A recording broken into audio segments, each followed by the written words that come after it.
Hi, I'm Mark Hartmaier. Right now I'm in Vancouver, BC to busk, play keyboards on the street as a means of making an income for my family. I was born a four-way amputee, above knee, above elbow, in 1968. But mostly it's Toronto and Vancouver where people will know me and find me playing happy melodies on the corner. You know, there's so many reasons or whatever that I like what I do. It's a lifestyle that I've chose. Thank you. You're welcome. Happy Christmas, ladies. Merry Christmas. And thanks for the smiles. Right on. I thought about being a teacher, but I mean, my classroom is the earth. My mom always said when I was younger, you'd make a great psychologist, priest, or bartender. Preach, teach, whatever you want to call it, but I do it in the format of a smile and a music and a tone that doesn't really need to worry about language. I don't really need to cross a cultural barrier.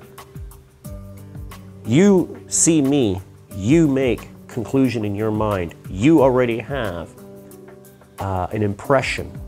Whether you've spoken to me yet or not, you've already formed something in your mind. It's up to me to smash that to hell. Because more than likely, it's not even close to being right. Oh, you poor little man. Everywhere I go, I can't go anywhere without somebody noticing me. And unfortunately, it's always the shock factor first. I mean, I can appreciate beautiful women. They get oogled. I would love to be oogled. Upon first impressions, you ladies don't know what you're missing. Really, you should be thankful that you get oogled.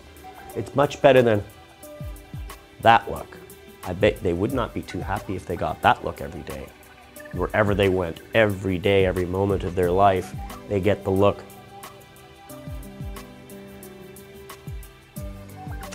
That's something I have just kind of adapted to. And then there's the big example, the kids. They're the big factor that when I'm down there, not only am I an adult in kid size, I love that, they're the greatest resources. And if I can, before they walked up to me and they had the fear factor going, the next time they see somebody in a wheelchair, the next time they deal with another disability, they're not going to have that same reaction anymore. It's over, it's done. For most of the other disabled people, it's already not going to be in their face.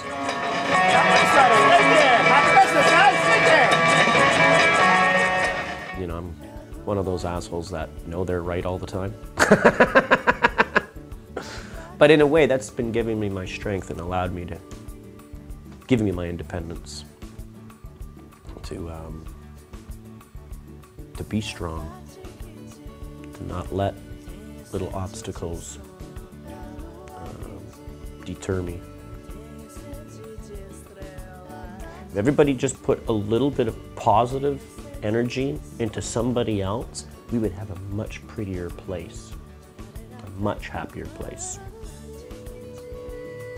But at the same time, if I can do that one thing to, oh, I don't know, next time you come out of a bar, make you think twice, because I told you that I was in a drunk driving accident, I lied. And the next time you come out of the bar, you're going to take a cab, I did my job. Next time, you'll probably take that walk and go through rehab instead of through the alleyway to get your needles because I told you, you know, oh my God, what happened to you? And I say, 4 too many needles. I've said that to the appropriate person at the appropriate time. Why? Hopefully it'll make them stop and think and change. It's a power, and I use it, usually for good. I've had situations where people try to scam $5 here, whatever. They'll be putting in a quarter or something, but they'll be scooping up the American $5 bill.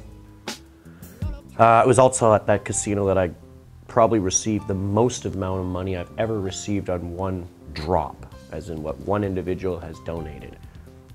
Obviously very successful at the casinos because he dropped in, I think it was something 10,000 or 5,000, the wads that they give you. I think it was $10,000 he shot into the bag. 3 minutes later, I got held up at gunpoint.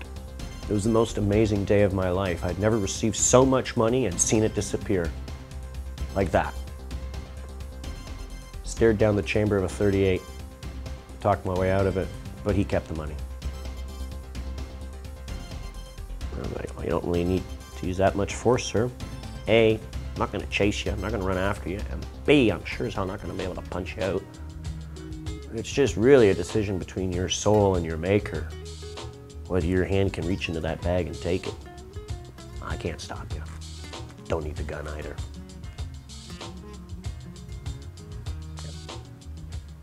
Had some interesting shit happen. If you build your empire on money, it will collapse like a house of cards. But if you build your empire on love, look at the Taj Mahal.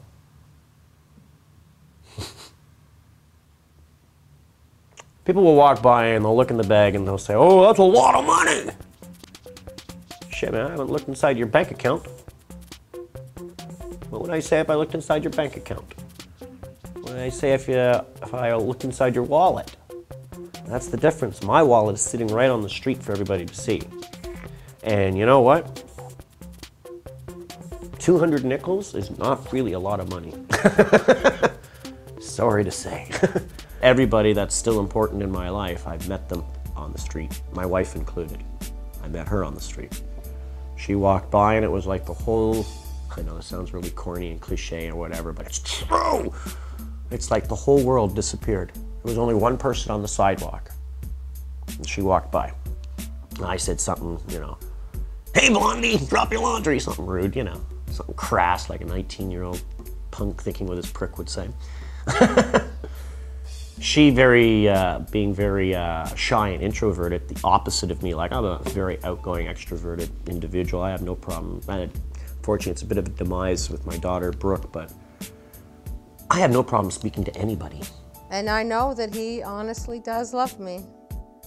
And I love him, and it works for us. I was scared of him at first, you know, because I'd never in my life experienced anything like that, you know. I think the most severe disability I'd probably been exposed to was maybe deafness or blindness. Nothing as substantial as, oh my God, he has no legs, he has no arms. I don't know, his personality, he has a lot of life. And if he can do it, then I certainly can. And he loves me. What more can I ask for? He's good to my family, he's good to me. And he loves me, and what more can I ask for?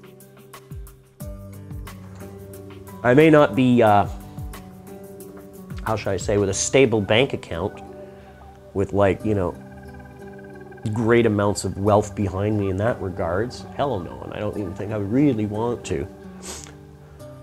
But am I rich? Oh yeah, I'm rich inside. Huge, huge. Like I've got probably 50,000 times the, what do you call it, the mint and the whole Fort Knox and everything in my heart.